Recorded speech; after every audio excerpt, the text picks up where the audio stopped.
मरीम नवाज़ क्या पंजाब में नून लीग की मकबूलियत को बढ़ा पाएंगी या उनकी मकबूलियत में इजाफा कर पाएंगी? ये बड़ा एक इम्पॉर्टेंट क्वेश्चन है।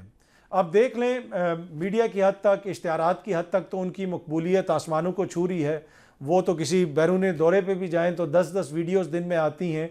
मकबूलियत तब होती है आपकी आवाम के अंदर जब आप आवाम के हकूक़ को प्रोटेक्ट करें, राइट्स को प्रोटेक्ट करें। ये वो ज़माना नहीं है कि आप अपने वालिद के नाम पे हॉस्पिटल बना दें या अपने किसी जमात के लीडर के नाम पे कोई ट्रेन सर्विस शुरू कर दें, कोई नया एयरपोर्ट बना दें। ये राइट्स का दौर है। इस दौर में लोग राइट्स मांगते हैं। मरियम बीबी अगर अपनी मकबूलियत में इजाफा करना चाहती हैं, वो ये कहती हैं कि जी मैं पंजाब में आवाम को फ्री वाईफाई दूंगी। दूसरी जानिब एक्स के ऊपर पाबंदी लगी हुई है, दूसरी जानिब कोई बात करे सोशल मीडिया के ऊपर तो उसके ऊपर मुकदमा हो जाता है। तो ऐसे अगर मकबूलियत में घर में बैठ के इजाफा करना है, अपनी मर्ज़ी से, अपनी मर्ज़ी के दानिश्वरों से इजाफा करवाना है, वो तो इजाफा इतना ज़्यादा हो चुका है कि अब मज़ीद मैं उसमें इजाफा नहीं कर सकता, उसमें कोई गुंजाइश नहीं बची। बाकी जो ज़मीनी हक़ाइक़ हैं, 365 न्यूज़ वाले बड़े ज़बरदस्त सहाफ़त करते हैं। आप लोग कैमरा अपना माइक उठा के चले जाएं, सिर्फ लाहौर ही घूम के देख लें, आपको पता चल जाएगा कि उनकी मकबूलियत में कितना इजाफा हुआ है। पंजाब में मुस्लिम लीग नून की मकबूलियत देखिए, मरियम नवाज के साथ कुछ एडवांटेजेस हैं, कुछ डिसएडवांटेजेस एसोसिएटेड हैं, कुछ प्रॉस हैं, कुछ कॉन्स हैं, कुछ बेनिफिट्स हैं, कुछ ऐसी चीज़ें हैं जो उनके बेनिफिट में नहीं जा सकती। एक तो उनके साथ नवाज शरीफ का टैग है, नवाज शरीफ की साहबजादी हैं, तो एक इमोशनल अटैचमेंट मौजूद है। फिर वो नौजवान हैं, पहली बार चीफ मिनिस्टर बनी हैं, तो उनके साथ कोई बैगेज नहीं है, कोई पॉलिटिकल बैगेज नहीं है, कोई गवर्नेंस का बैगेज नहीं है, और काम अच्छा कर रही हैं मरियम नवाज शरीफ साहिबा। लेकिन मैं समझती हूँ कि वो जो एक इनकलाबी तासुर था ना, जो शहबाज शरीफ के साथ अटैच था, जो गवर्नेंस का एक तासुर, शहबाज शरीफ के साथ अवामी खिदमत का एक तासुर, वो मरियम नवाज अभी अचीव नहीं कर सकी। लेकिन उसकी वजह एक गालिबन ये भी हो सकती है कि अभी उनको अरसा ही कितना हुआ है। शहबाज शरीफ तो कई अदवार के चीफ मिनिस्टर रहे हैं और उनकी एक बड़ी ग्रिप रही ब्यूरोक्रेसी में पंजाब में। सो मरियम नवाज को आई थिंक वो बेनिफिट ऑफ डाउट अभी देना चाहिए। लेकिन मकबूलियत और फिर मरियम नवाज शरीफ, ठीक है नवाज शरीफ की साहबजादी हैं, लेकिन वो नवाज शरीफ नहीं है। वोट बैंक जो इमोशनल सेंटिमेंटल है वो अभी भी नवाज शरीफ का है। मिसाल के तौर पे आप नवाज शरीफ को अगर हाइपोथेटिकली स्पीकिंग मंजरनामे से जरा गायब कर दें, वैसे वो खुद भी मंजरनामे से गायब है, नवाज शरीफ ने खुद को ही अज खुद माइनस कर लिया है, न जाने क्यों। लेकिन अगर आप नवाज शरीफ को हाइपोथेटिकली स्पीकिंग मिसाल के तौर पे मंजर से गायब कर लें, तो क्या मरियम नवाज शरीफ के नाम का वोट पड़ सकता है या शहबाज शरीफ के नाम का वोट पड़ सकता है? तो फिलहाल जवाब होगा कि गालिबन नहीं। कुछ कहेंगे कि गालिबन हाँ, जिनके बहुत ज़्यादा इमोशनल अटैचमेंट हो, लेकिन अभी वो स्पेस नहीं ले सकी मरियम नवाज शरीफ। तो पंजाब में नून लीग की मकबूलियत को बहाल करवाने, फिर एक फैक्शन मौजूद है जिसमें बहुत दरार पड़ी है, लेकिन बहरहाल वो फैक्शन थोड़ा बहुत मौजूद है पाकिस्तान तरीके इंसाफ की लॉयल्टी का, सिंपैथी का, खासतौर पर लाहौर में। उसको अभी तक क्रैक नहीं कर सके, उसे अभी उस पर क्रैक डाउन अभी नहीं हो सका। Crack down not that in the sense कि जी आप कोई उन पे हथौड़ा चला दें, क्रैक डाउन की पॉलिटिकल क्रैक डाउन मिसाल के तौर पे कि आप उसको अभी तोड़ नहीं सके, आप उनके दिलों में अभी घर नहीं बना सके। नौजवान बड़ी हद तक मरियम नवाज शरीफ से जो है वो इंस्पायर्ड हैं, लड़कियां उनसे इंस्पायर्ड हैं, लड़के नौजवान उनसे इंस्पायर्ड हैं, लेकिन वो मुझे कम से कम सेंट्रल पंजाब की हद तक नजर आता है। सदर्न पंजाब, क्या मरियम नवाज शरीफ उस तरह से इंग्रेस कर सकी हैं? क्या मरियम नवाज शरीफ की कितनी एक्टिविटीज आपको सदर्न पंजाब में नजर आई हैं? तो मेरा ख्याल है कि पंजाब के दीगर इलाकों में भी फोकस करें, और ऐसा ना हो कि मरियम नवाज शरीफ पर भी वही टैग लग जाए कि जी आप सिर्फ लाहौर या सेंट्रल पंजाब को जो है फोकस करती हैं।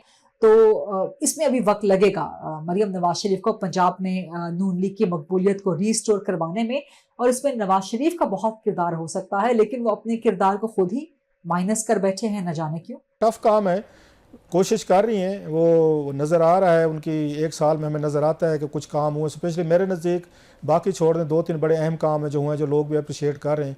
एक सफाई करवाई है उन्होंने जो हो रही है, और मज़ीद की ज़रूरत है। अभी इस कैंपेन को जारी रहना चाहिए। तजावज़ात जो थी वो उस पर लोग बड़े खुश हुए हैं। अब शहर थोड़े थोड़े खुले लगना शुरू हो गए, शहर अब सांसें लेना शुरू हो रहे हैं, वो बड़ी अच्छी कैंपेन है, नज़र आ रही है। तीसरी जो उन्होंने ई टेंडरिंग शुरू की थी, क्योंकि ये पहले जो होती थी डिप्टी कमिश्नर के ज़रिए ये टेंडर होते थे, तो उसमें MNAs MPs जो हैं अपने कोई वो कंट्रैक्टर ले आते थे, सब तो नहीं करते थे, कमीशन नहीं खाते थे, लेकिन ये अक्सरियत तो लेती थी। तो उसमें कोई वो बताया जाता है 120-30 बिलियन रुपीज़ का कमीशन जाता था, जो MPs MNAs की जेब में जाता था। मैं फिर कह रहा हूँ, सब की नहीं मैं बात कर रहा, अच्छे लोग भी हैं, अच्छे MNAs MPs भी थे जो नहीं लेते थे, लेकिन अक्सरियत के बारे में ये शिकायतें आती थी। अब उन्होंने ई टेंडरिंग शुरू कर दिया कि डिप्टी कमिश्नर के ज़रिए करने की ज़रूरत नहीं है ठेकेदार को, वो सीधा ऑनलाइन जाए, बिड करे और अपना कंट्रैक्ट ले, और किसी को कमीशन देने की ज़रूरत नहीं। सो इससे बड़ा फ़र्क पड़ा है। वो बताया जा रहा है कि जनाब 100-150 बिलियन रुपीज़ जो कमीशन में जाता था वो बचा है। बाकी अभी 1 साल हुआ है, लेट्स सी के एक मतलब बड़ा टास्क है, बड़ा चैलेंज है। नवाज़ लीग ने जैसे पंजाब को लूज़ किया और PTI ने अपनी पॉपुलैरिटी वहाँ पे इस्टेब्लिश की है। इमरान खान साहब का करिश्मा उनकी पार्टी का स्टिल बोलता है। देखते हैं जी इमरान खान, ये मरियम नवाज़ साहबा कैसे इसका मुकाबला कर सकते हैं, कम्पीट कर सकती हैं, वी विल सी। देखिए, जिस तरह की इस वक्त वो परफॉर्मेंस दे रही हैं और उनकी टीम जिस तरह से काम कर रही है, उनका कंपैरिजन किया जा रहा है बाकी सूबों से, और वो सिर्फ उनकी अपनी जमात या लीडरशिप नहीं, बाकी जो इंडिपेंडेंट जो सियासतदान हैं या इंडिपेंडेंट जर्नलिस्ट हैं, वो भी इस बात का इकरार कर रहे हैं कि वहाँ पर मेहनत हो रही है और मरियम नवाज़ जो है वो फ्रंट से लीड कर रही हैं। लेकिन कि उनके लिए ये है कि वो अपना जो नून लीग का वोटर है जो कि रूठा हुआ था, या नून लीग का जो कारकुन है, उनके साथ वो कितना कनेक्ट कर पाती हैं, दोबारा से उनको कितना इन्वॉल्व और एंगेज कर पाती हैं। और सबसे बेहतर ये, सबसे जो मेरे ख्याल में इंपॉर्टेंट चीज़ है वो ये कि अगर हमें ट्रिकल डाउन इफेक्ट नज़र आए, जो कि मरियम नवाज़ जो जिस तरह से परफॉर्म कर रही हैं, आवाम को रिलीफ मिलना अगर शुरू हो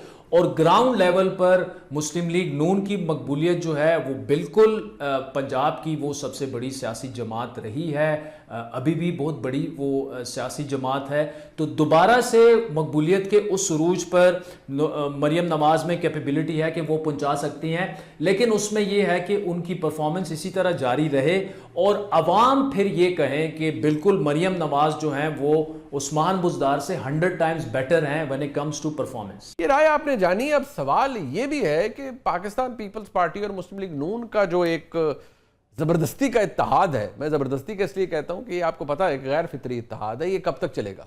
उस वक्त तक जब तक ये एस्टेब्लिशमेंट चाहेगी, या उस वक्त तक जब तक ये दोनों जमातें चाहेंगी?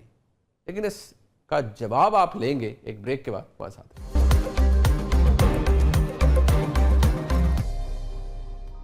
एक दफा फिर आपको खुशामदीद कहते हैं प्रोग्राम में। सवाल यही है कि पीपल्स पार्टी और मुस्लिम लीग नून ऐसे ही चलता रहेगा इनका मामला, या ये अलायंस या ज़बरदस्ती का अलायंस ज़्यादा अरसे नहीं चल सकता? हमारे नामवर तज्जिया निगार क्या कहते हैं, ज़रा सुन लेते हैं। मेरा ख्याल है कि जो भी इस वक्त केनाल का तनाज़ा है और जो सूरत इख्तियार कर गया पाकिस्तान पीपल्स पार्टी के लिए, बहुत मुश्किल होगा कि वो सिंध में अपनी कॉन्स्टिट्यूंसी को मुतमईन कर सकें। और अगर वो मुतमईन नहीं कर सकेंगे, ये प्रोजेक्ट बंद नहीं होगा या इसके ऊपर उनके तहफ़्फ़ुज़ात दूर नहीं होंगे, और वो तहफ़्फ़ुज़ात अवाम के यही हैं कि ये 6 जो नहरें हैं इनको बंद कर दिया जाए। तो मेरा